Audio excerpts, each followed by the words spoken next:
year 2021-22 for the Ministry of Education. And my primary reason of opposing this is that in this ministry's demand, there is no such concrete steps have been shown or taken in last 6 years by this particular ministry to improve the education upliftment of the Muslim minorities, to ensure that the dropout rate decreases.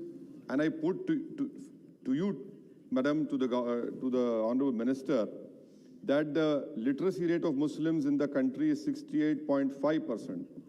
The national literacy rate is 74.04%.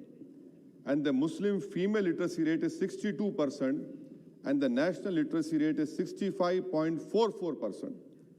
Now, Madam, if the Honorable Minister's Ministry survey of 2018-19 says, 16-17 says that the Muslim enrollment as percentage in the education, in the primary and higher education is only 13.14%. His own survey of 2018-19, All India Survey for Higher Education, shows that there are only 19.5 lakh Muslim students in higher education.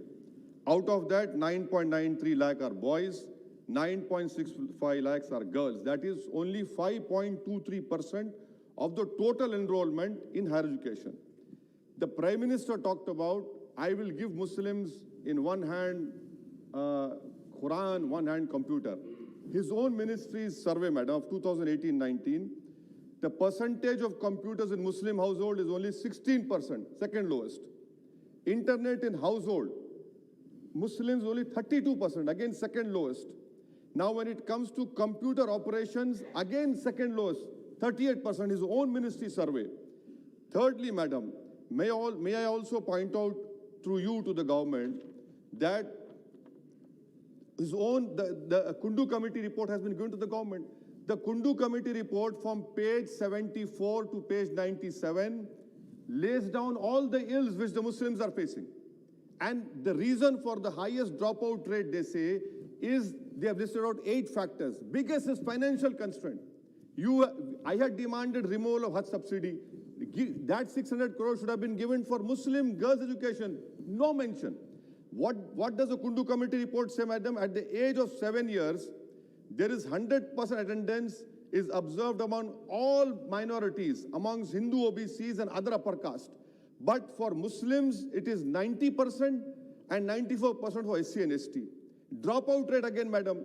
At the dropout rate for Muslims starts at the age of 10 years.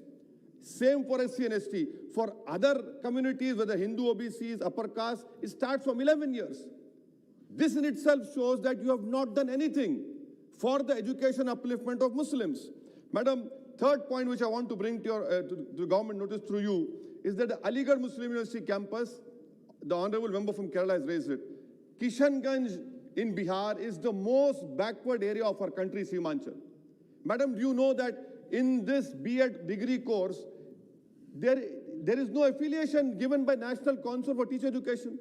May I request the Honorable Minister, sir, at least give affiliation for the B.Ed courses from National Council for Teacher Education? Why haven't you opened more number of courses? Please, I demand from the government, allocate 500 crores in this Kishanganj AMU campus and start new courses, because that area of Simanchal deserves these education institutes. Madam, my fourth point, which I want to bring to notice of the government, is that Institute of Eminence. Why have you left out Jamia Millia University? The top 10 university of our country doesn't find a mention in the Institute of Eminence. I don't know why such biasness is being shown in not including Jamia Millia University. Madam, my fifth point about national education policy, I strongly condemn this approach of this government of promoting homogeneity in the country through national education policy. The beauty of our country is heterogeneous. You are doing that, and then your NEP does not talk about upliftment of Urdu. It does not talk about how you will control the dropout rate of Muslims. Nothing is mentioned. And Madam, may I also bring to notice of you is that this whole total education budget is, out of that 44,000 comes from education cess. 4,800 crores come from National Investment Fund. So basically the fate of allocation, it depends on cess education and this investment proceeds. If tomorrow disinvestment proceeds or the cess education comes down, you will be the sufferer. You have mentioned in your documents. Madam, my sixth point, which I want to bring to the notice of the government is this not a fact that the total union budget spending on education as percentage of union budget in 2015 it was 3.8. Look at your approach to the education sector. It has come down to 2.7%. This shows that you're not at all serious because your data says there is a drop of union budget spending on education as percentage of budget.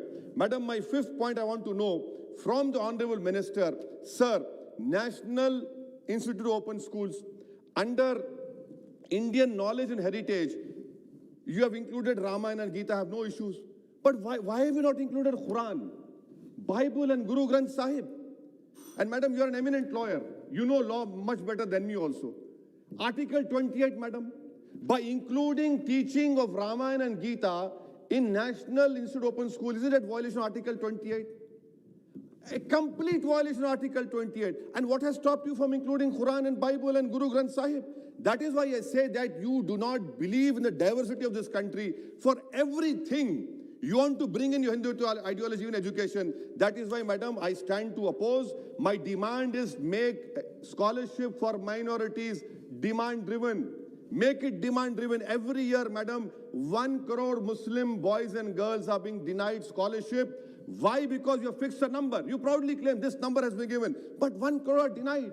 This is the fate of the Muslim education in primary education, higher education. I hope that the government would wake up from their slumber and do something constructive for the education upliftment of Muslim minorities. Thank you, madam.